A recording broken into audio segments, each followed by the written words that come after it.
নমস্কার, সোজা সাপটা সুব্রতয় আপনাদের স্বাগত। যা বলবো সোজা সাপটা বলবো।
আরজি করের ঘটনার প্রতিবাদ, নাটকের মধ্যে থেকে তাদের প্রতিবাদের ভাষা তারা ব্যক্ত করছে, খুব ভালো কথা। কিন্তু কারা এরা?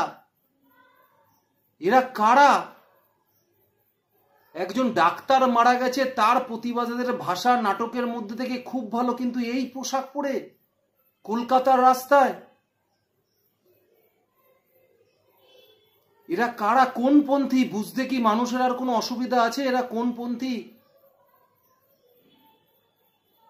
এরা তো অতি বামপন্থী। এরাই তো প্রতিবাদের ভাষা, কলকাতার রাস্তায় একে অপরকে চুম্বন করে মানুষের সামনে। এরাই তো প্রতিবাদের ভাষায় ছেলে হয়ে মেয়েদের অন্তঃবাস পরে রাস্তায় বেরোয়।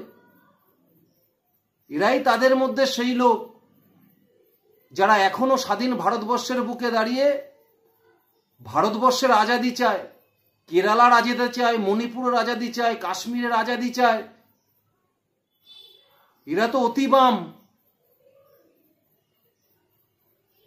এরাই তো যারা সবসময় দেশবিরোধী স্লোগান দিয়ে যায়। আরজি করের ঘটনায় সারা দেশ উত্তাল, প্রত্যেকটা মানুষ রাস্তায় নেমেছেন, যে যেভাবে পেরেছে ডাক্তারদের পাশে দাঁড়ানোর চেষ্টা করেছেন। আপনারা প্রতিবাদ করুন, কে বারণ করেছে? কিন্তু তা বলে প্রতিবাদের ভাষার মধ্যে থেকে এটা আপনারা কি প্রচার করছেন? আপনারা পিছনে ব্যানারে লিখেছেন কথাবার্তায় প্রতিবাদ, সবার দুর্গা তিলোত্তমা, আর এই আপনাদের ড্রেস। এই ড্রেসে আপনারা রাস্তায় প্রতিবাদ করছেন। একজন সেই ডাক্তারের, যে ডাক্তার হসপিটালে 36 ঘন্টা ডিউটি করার পরে সেই হসপিটালের মধ্যেই পৈশাচিকভাবে অত্যাচারিত হয়ে তাকে ধর্ষণ করে তাকে খুন করা হয়। আপনারা সেই ডাক্তারের হয়ে বিচার চাইছেন, যে ডাক্তারের বাবা হতদরিদ্র, জামা প্যান্টের কাজ করে ওই একটা ভাঙা সাইকেলে মেয়েটাকে নিয়ে স্কুলে দিয়ে আসতো, সেই স্কুলে জামা প্যান্ট ফেরি করতে করে বেড়াতো। সেই বাড়ির মেয়ে পড়াশুনো ভালো হয়ে আজকে ডাক্তার হয়েছে, তার এই নৃশংস পরিণতি, আপনারা তার বিচার চাইতে রাস্তায় নেমে এই পোশাকে বিচার চাইছেন। করুন না আপনারা আন্দোলন, করুন প্রতিবাদ। নাটকের মধ্যে থেকে মানুষের সমাজ সচেতন বার্তা আপনারা প্রচার করুন না। এই মর্মান্তিক কাহিনী আপনারা নাটকের মধ্যে মানুষের সামনে তুলে ধরুন, এটা তো খুব ভালো কথা, কিন্তু তা বলে এই পোশাক, এটা তো কাম্য নয়, এটা কোনোদিনই কাম্য নয়। এটা অতি বাম বা নকশাল ছাড়া কারোর পক্ষে সম্ভবই নয়। এরা সেই সমস্ত অতি বাম যারা ছেলেরা রাস্তায় মানুষের সামনে চুম্বন করে প্রতিবাদ করে, মেয়েদের অন্তর্বাস পরে ছেলেরা রাস্তায় নেমে যান। এরা তারা যারা প্রত্যেকটা মুহূর্ত দেশবিরোধী স্লোগান দেয়, দেশকে টুকরো টুকরো করতে চায়। এরা তারা, আর এরাই হলো তারা যারা অভিজিৎ গাঙ্গুলিকে গো ব্যাক স্লোগান দিয়েছিল। এরাই হলো তারা যারা অগ্নিমিত্রা পালকে গো ব্যাক স্লোগান দিয়েছিল। আর এরাই হলো তারা যারা ডাক্তারদের মিছিলে মোহাম্মদ সেলিম হাঁটলেও গো ব্যাক স্লোগান দেয় না, যারা ডাক্তারদের মিছিলে মীনাক্ষী মুখার্জি হাঁটলেও স্লোগান দেয় না, যারা ডাক্তারদের পিছনে সিপিএম এর এক একটা নেতা যদি ওখানে হাঁটে তখন গো ব্যাক স্লোগান দেয় না, যারা অকপটে বলেন যে রাত্রি দখল করতে গেলে বিজেপিকে দরকার নেই।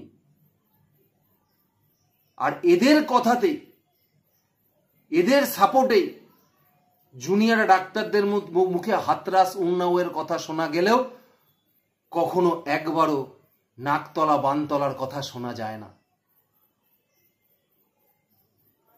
তাই যতই আপনারা চেষ্টা করুন না কেন এই ধরনের প্রতিবাদ করে মানুষের মন জিততে, আপনাদের দলকে তুলে ধরতে আপনাদের কোনোদিনই সম্ভব হবে না। আজকে দুর্গা ঠাকুরের মূর্তি রাস্তায় আঁকছেন, যে রাস্তায় লোকে পা দিয়ে যায় সেই রাস্তায় দুর্গা ঠাকুরের মূর্তি আঁকছেন। পারবেন নিজের মায়ের মুখটা আঁকতে? সেখানে পারবেন নিজের মায়ের মুখটা আঁকতে? কোনোদিন পারবেন না। এই আপনাদের প্রতিবাদের ভাষা। আপনারা অতি বাম না, আপনারা ধর্ম নিরপেক্ষ। আপনারা ধর্ম নিরপেক্ষ।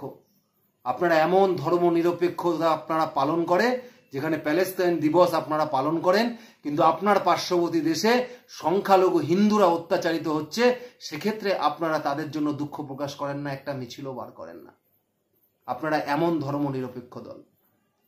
আপনারা এমন ধর্ম নিরপেক্ষ দল যেখানে দাঁড়িয়ে হিন্দু ধর্মকে দিনের পর দিন অপমান করে আসছেন, লাঞ্ছনা করছেন, বঞ্চনা করছেন, কিন্তু অন্য ধর্মকে মাথায় করে রাখছেন। কারণ সব ক্ষেত্রেই আপনাদের ভোট ব্যাংক হলো তার উত্তর। বাংলার মানুষ আপনাদের এই জন্যই বর্জন করেছে। বাংলার মানুষ আপনাদের এই জন্য বর্জন করেছে, আপনাদের শূন্যে নামিয়ে নিয়ে এসেছে। তাই যে রাজ্য থেকে আপনারা চলে যান আর আপনাদের দেখা মেলে না, তাই পশ্চিমবঙ্গেও আপনাদের দেখা মিলবে না। এইভাবে করে ধর্মীয় ভাবাবেগকে আঘাত করা, সনাতনীদের ভাবাবেগকে আঘাত, তাদের সেন্টিমেন্টকে আঘাত করা, এইভাবে প্রতিবাদ একমাত্র অতি বামরাই করতে পারে, যারা সামনে ধর্ম নিরপেক্ষতা দেখিয়ে পেছনে একটা ধর্মের ভোট পাওয়ার জন্য বারবার তাদেরকে তোষণ করে চলে। ছি, লজ্জা থাকা দরকার আপনাদের। এই সংস্কৃতি কলকাতা কোনোদিন আশা করে না। প্রতিবাদ মানুষকে কি শেখাচ্ছেন?